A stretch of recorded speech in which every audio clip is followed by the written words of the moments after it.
Africa মহাদেশ আন্তর্জাতিক রাজনীতির প্লেগ্রাউন্ড। আমরা যদি বিশ্বের সংক্ষিপ্ত ইতিহাসের দিকে তাকাই তাহলে দেখতে পাই পৃথিবী একসময় একমাত্র ভূখণ্ড ছিল। বিগ ব্যাং তথা মহাবিস্ফোরণ ঘটে যাওয়ার পরে পৃথিবীটা কয়েকটা ভাগে ভাগ হয়ে যায়। পৃথিবীতে পেনজিরা নামে একমাত্র একটি স্থলভাগ ছিল, আর পেনিপেজ নামে আরেকটা জলভাগ ছিল। বিগ ব্যাং, যার নাম হলো মহাবিস্ফোরণ, সেটা নিয়ে বিজ্ঞানে এবং পবিত্র কোরআনে অনেক কথা আছে। পৃথিবী বিভক্ত হয়ে এক একটা মহাদেশের জন্ম নিয়েছে। আফ্রিকা, এশিয়া, ইউরোপ আর অ্যান্টার্কটিকা, এগুলো সবই একসাথে ছিল। সময়ের ব্যবধানে প্রাকৃতিক নিয়মে এরা বিচ্ছিন্ন হয়ে আজ যার যার অবস্থানে অবস্থিত। এই বিচ্ছিন্ন অংশগুলোকে আমরা বলি এক একটা মহাদেশ। ঠিক আফ্রিকা মহাদেশ এমন একটি মহাদেশ যে মহাদেশকে আমরা বলি সুসংহত মহাদেশ বা অন্ধকারাচ্ছন্ন মহাদেশ অথবা অনুন্নত মহাদেশ।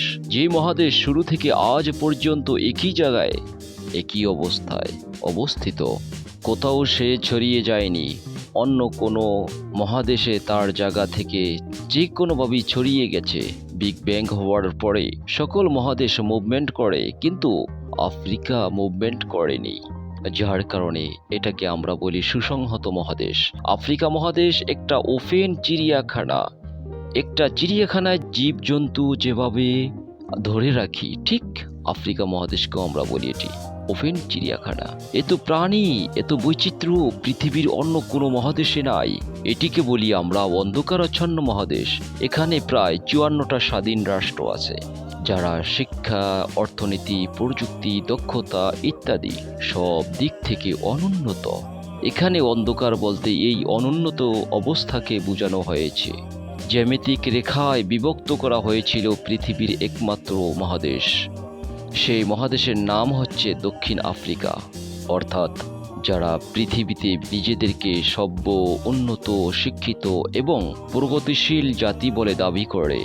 ব্রিটিশ, আমেরিকা, ফ্রান্স, ইতালি সহ অনেক ক্ষমতাধর পশ্চিম ইউরোপের দেশগুলো, তারা এই মহাদেশকে নিজেদের মতো করে ভাগ করে নিল যার যার মতো।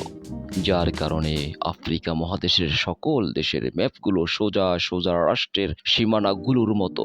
এই ভাগের মাধ্যমে একই জাতিকে বিভিন্ন জাতিতে বিভক্ত করে দেওয়া হয়েছে।